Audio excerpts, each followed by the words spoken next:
मम्मा, आप मुझे मिट्टी का घर क्यों नहीं बना देती? मेरी सहेली कह रही थी कि मिट्टी के घर में बिल्कुल भी गर्मी नहीं लगती। वैसे भी इतनी गर्मियां हैं, जंगल में बहुत गर्मी होती है, बाहर धूप भी बहुत होती है। मम्मा, आप मुझे ऐसा करें, मिट्टी का घर बना दें इस दफा। तिनके का घर तो हर कोई बनाता है, आप मेरे लिए मिट्टी का घर बनाए। मिट्टी भी मैं आपको ले दूंगी। हाँ बेटा, तुम इतनी बड़ी बड़ी बातें करती हो, कहाँ से सीखती हो? अच्छा, मैं मिट्टी ले आती हूँ, आज जाके पुराने कुएं वाली जगह से मिट्टी ले आती हूँ।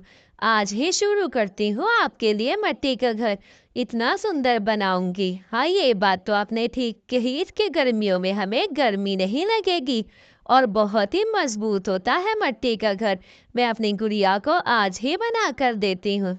ऐसे ही मम्मा चिड़िया मट्टी लेने के लिए दूसरे जंगल की तरफ चली जाती है। मट्टी लेकर आती है और फिर घर बनाने की तैयारी करती है। आज ही सारी मट्टी ठीक ठाक करके घर की तामीर कर लेती हूँ।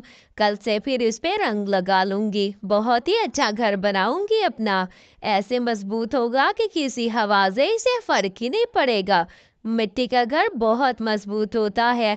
ऐसे ही पास कालू और गौरी बैठे थे। अरे कालू जी, ये टुनटनी तो सारा दिन अपने लिए कुछ ना कुछ करती है, अब देखो पट्टी का घर बना रही है। कालू जी, अगर ये इसने घर बनाया तो मैं या तो घर छोड़कर चली जाऊंगी या इसका घर तोड़ दो तुम। मुझे नहीं पता, आप ऐसा करो, मुझे भी ऐसा घर बना कर दो, वरना मैं नहीं रहूंगी। मैं आपको छोड़कर माँ के घर चली जाऊंगी। आप तो जब से शादी करके आए हैं कुछ भी नहीं बना कर देते मुझे, सिर्फ आप घुमाते रहते हैं इस दरख्त से उस दरख्त तक। ऐसे कब तक चलेगा कालू जी? उस रानू चिड़िया को देखे तो कैसे घर बना रही है अपना। मुझे भी वैसा घर चाहिए, नहीं तो उसका घर तोड़ देते हैं, आज ही आज आप तोड़ दो। हाँ हाँ मेरी सुंदर पत्नी, तुम क्यों टेंशन लेती हो? मैं ऐसा करता हूँ, रानू चिड़िया का घर ही तोड़वा देता हूँ। मेरे पास एक बहुत अच्छा प्लान है। मैं ऐसा करता हूँ, जा करके जंगल के पंछियों को उसकी शिकायत करता हूँ। जंगल के पंछी तो वैसे भी बात सुन के भड़क जाते हैं छोटी सी बात पे। मैं और भड़का के उसका घर तोड़वाता हूँ। ऐसे ही कालू कौवा बंटी कबूतर और मिट्टू के पास जाता है। अरे रानू चिड़िया अपना घर बना रही है, वो भी मिट्टी से। सोचो, जब आंधी तूफान आएगा तो सारी मिट्टी हमारे घरों पे नहीं आएगी क्या? और हमारे घर तो गंदे हो जाएंगे। ऐसा करो, उसे ऐसा करने से रोको, वरना हमारे घर भी टूट सकते हैं। इतनी भारी मिट्टी होगी, आंधी से हमारे घरों पे डायरेक्ट आएगी, और हमारे घर तो इतना भार नहीं उठा पाएंगे, वो तो टूट जाएंगे। चलो चल के बात करो रानू से। ऐसे ही बंटी और मिट्टू जाकर रानू चिड़िया से बात करने जाते हैं। रानू चिड़िया से कहते हैं, अरे रानू बहन, ऐसा मत करो, मिट्टी का घर बनाओगी लेकिन सारी मिट्टी हमारे घर पे आएगी। तुम ऐसा करो, ये घर मत बनाओ और यहाँ से चली जाओ, अपना घर कहीं और जाकर बना लो। हम तुम्हें यहाँ पर ऊंचे दरख्तों पे अपना घर नहीं बनाने देंगे।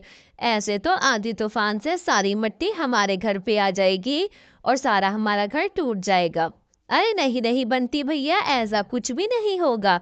मैं लेकिन यहाँ से चली जाती हूँ, आप ऐसा ना सोचे। मैं हिम्मत नहीं हारूंगी, मैं तो बनाऊंगी घर।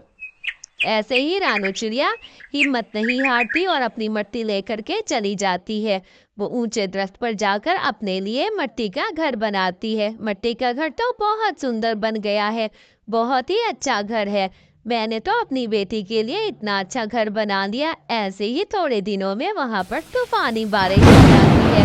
बहुत तेज बारिश होती है कि जंगल में हर दरख्त हिल जाता है, सारे दरख्त गिरकर टूटे होते हैं, और उन सब पंछियों के घर भी टूट जाते हैं। मगर रानू चिड़िया का घर तो मिट्टी का था, वो तो बहुत मजबूत था, वो नहीं हिलता। मम्मा देखे, सबके घर टूट गए मगर हमारा घर कितना अच्छा है और कितना मजबूत है, अभी वैसे का वैसा ही बना खड़ा है। और आपने अच्छा किया, बना दिया ये घर। आपने हिम्मत नहीं हारनी चाहिए बेटा। और देखो कितनी ठंड आ रही है, हमें कितना ही ठंडा घर है हमारा। हमें तो हार नहीं माननी चाहिए कभी भी। प्यारे बच्चों, बाय बाय। कहानी को लाइक करना।